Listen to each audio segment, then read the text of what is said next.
My name is James Milton, and I am a creative technologist, and I work at Hypersolid. Now, as a creative technologist, it's my job to be aware of the current and latest technologies. And with that, it's then my responsibility to build proof of concepts and prototypes. Now, recently, I've been especially busy. And the reason for that has been that my entire workflow, how I build and what I build, has been disrupted. The disruption has been the most profound that I've ever experienced at any other point in my career. And that is to do with the extraordinary advancements that are happening in AI.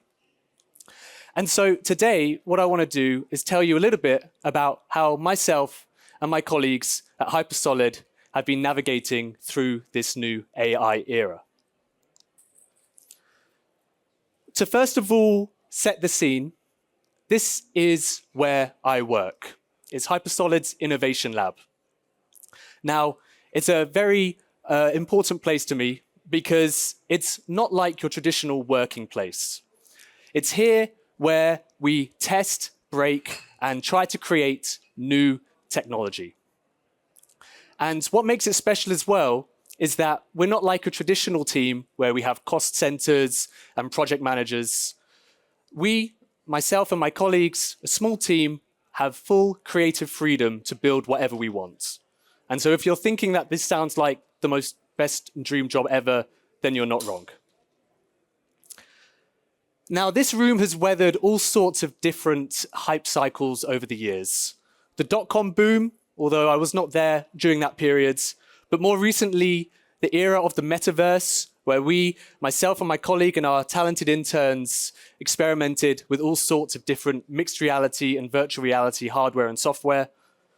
But now, if the stickers on the window here aren't enough of a clue, the era that we're very much in right now is the AI era.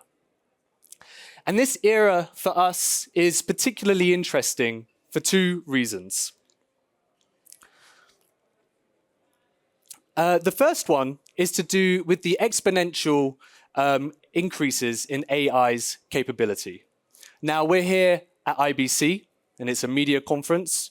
So in order to give you an understanding of where the current capabilities are right now, it's appropriate to show you an example of AI in the area of video generation. So this example here is from 1 year ago, from Google VO, where this single prompt produced this output. It's pretty impressive, but if we fast forward to what it looks like today, it's a much different story. And this is just 1 year of advancement. Proper reflections, proper high definition, and this was just in the space of a year. And so if we think about what 2026 looks like, then all I can say is that there's certainly going to be a lot of disruption in many industries, and media included. The second thing that's super interesting for us within the innovation team in this AI era is also the advancements in AI programming. Now, we in innovation, we build with code. And this has been AI's journey of abstraction over the years. Again, I wasn't around during this time. There was a period where programming was done with ones and zeros and printable cards. And then we went to programming languages. But now we're in this wild west of AI programming. And what that looks like is the following. Now, before I would write my lines of code line by line, but now I have a co-assistant, an AI assistant, that will write my lines of code with me. And it therefore extremely increases my level of output. On the other end of the spectrum, we also have platforms like Bolt and Replit, whereby you give it a prompt and it will then create your entire platform from just one prompt. And then within this spectrum, we have a whole bunch of other tools as well. And I use these within my daily tool sets. And this has been profound for the following reason. The innovation team that I talk so fondly about, we are a group of generalists. Because we build proof of concepts and prototypes, we have to build entire working applications They're often filled and put together with duct tape, but they have to work from front end to back end. And the thing is, though, is because we're not specialists in one particular area, we will often hit roadblocks where we'll be building something and then a bug will happen and we get stuck. And that would then halt progress. But this is now an accurate representation of what it feels like to do our work nowadays. And it's essentially like having a superpower. With those tools that I just showed you there, we've been able to fill in all of the gaps in our knowledge. And now it feels like we're able to build anything. So some of you may be thinking, what's this got to do with IBC? This is a media conference. And that's a very fair question. And it's also a good point to also point out that I am a complete media novice. It's my first time here at IBC, and I don't know too much actually about media.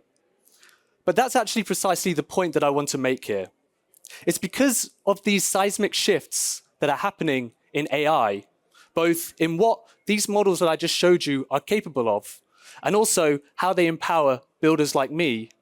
It's meaning that media tools and platforms that disrupt the industry are also easier to make more than ever. So allow me to show you what I mean with an example. Now, a couple of weeks ago, and I really truly mean a couple of weeks ago, a client came to us with a challenge. They have a bunch of content spanning decades, hours and hours, thousands of hours of content. But it's currently just sitting there. It's not searchable, it's not indexable, and that's because it just doesn't have any metadata. And so therefore it's invisible. And right now, this client of ours has one person going through and manually tagging all of this content, but it's a process that will literally take years. And so therefore, myself, my colleagues in innovation saw an opportunity to see if we could use our understanding of AI's capabilities and our ability to build rapid prototypes to build something for this client. And there's also a business opportunity. I don't tend to think too much in business terms. I tend to be just building things. But if you think about, for example, how disruptors like TikTok are now becoming the new search engine for Gen Z, whereby you search a term and the perfect content comes to them. Imagine if this could be the same for this client's content as well. So that's what we tried to build. Now, what we built is something called the AI car wash. Now, it's called the AI car wash because it's still a working title. We've been busy building, and so branding has been something that's sort of been on the back of our priority list. But the concept is that you have some media, you put it through the car wash, and then what happens is that it then turns into smart and enriched content. So you have a video file, you put it through, and then seconds later, you extract the metadata, like, for example, what genre it is, what topics are discussed, what objects are detected. And this is by no means an exhaustive list. Because of the flexibility of AI models, this could also be tailored to whatever the requirements are of the client. But in this case, this is roughly what we tried to extract. Now, I want to show you this application that we built in just a couple of weeks in action. And it is a proof of concept. It's a prototype. It's by no means production level, production ready. Now, I went through daytime Dutch TV and got a whole bunch of videos. And this is the first video that I found that was English, that was in English. So it's a very quintessentially named show called McDonald and Dodds. And we're going to put it through the car wash now. So what we can see here is just after a couple of seconds later, after putting the video through the car wash, it has correctly identified the name of the TV episodes and the episode title. And it's also given us a brief synopsis. Now, this is just scratching the surface, but imagine how much hours time spent this alone makes.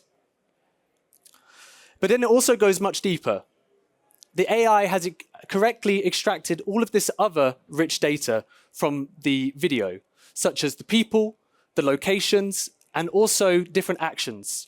So here what I'm going to do is select on eating, and then once I select on that, it's also then going to take me to that point in the video where this character is eating a sweet of some sort. And it goes much deeper further as well. All of these different pieces of metadata are color coordinated based on the AI's understanding of how relevant it is. And we also implemented a few other things as well. So here we're going to demonstrate how the AI was able to understand different events that it was able to extract from the TV show. So here we're going to click on Man Travels to Glastonbury Tour, and the AI is able to use its real-world knowledge to understand that this is Glastonbury Tour, and it puts it up in the display here. Again, this is a simple example, but en masse and with the right content, this could have real-world disrupting implications. We also then got a little bit more creative, and apologies, this is a true crime drama, so this is a slightly disturbing thumbnail. But what we asked the AI to do as well is decide on some appropriate thumbnails that it could also select for the episode. And here you can see it's given a reason as to why it thinks these thumbnails are appropriate. And then the last example here is how when I showed this application to one of my colleagues at Hypersolid, who works within the media department, his mind immediately went into business mode and started thinking about how this could be useful for more of our clients. And he mentioned how it'd be useful if we could extract IAB tags. And so myself and my colleagues in the innovation team, first of all, had to figure out what IAB tags were.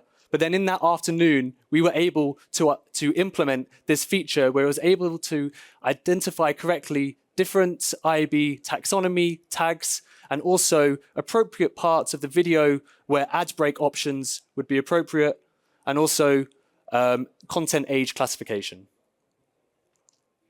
So that in itself is quite powerful and could be very useful for many people. But where it then gets even more interesting is when you have a whole bunch of content that's been analyzed.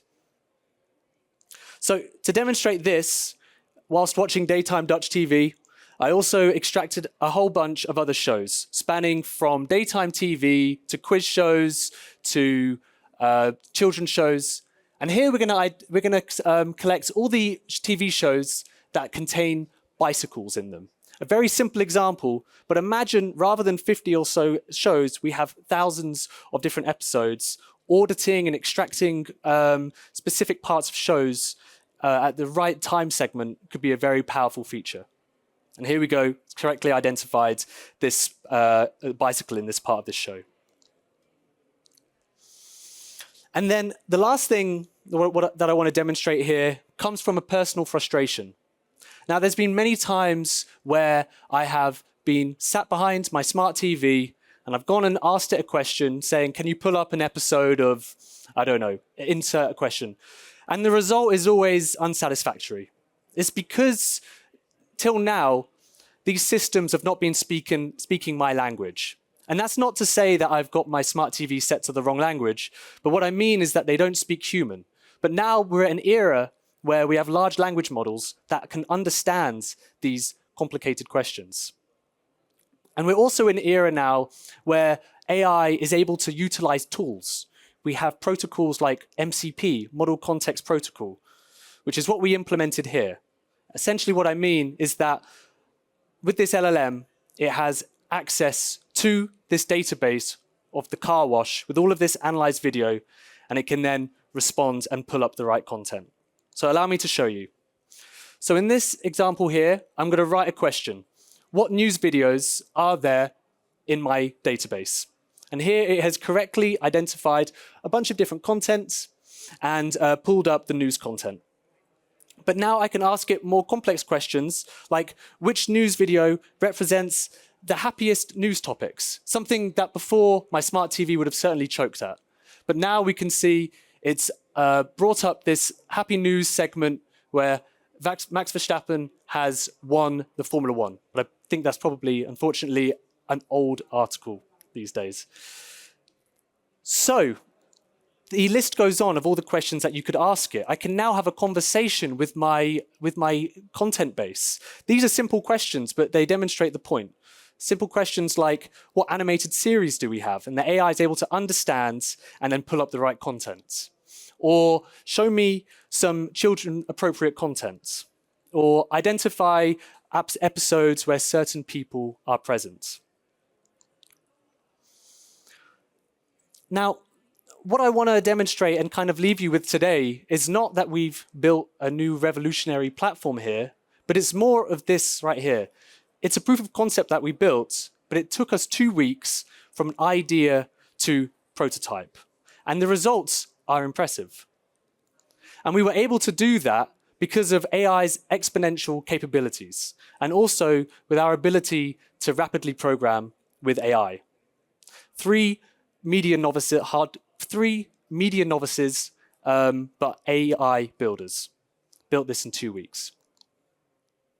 So to finish off, AI isn't just changing what media can do, but it's changing who can build media solutions. So if you have content that's sitting dormant, or just simply want to see what AI can do with your media content, then come find us for drinks afterwards. Thank you very much.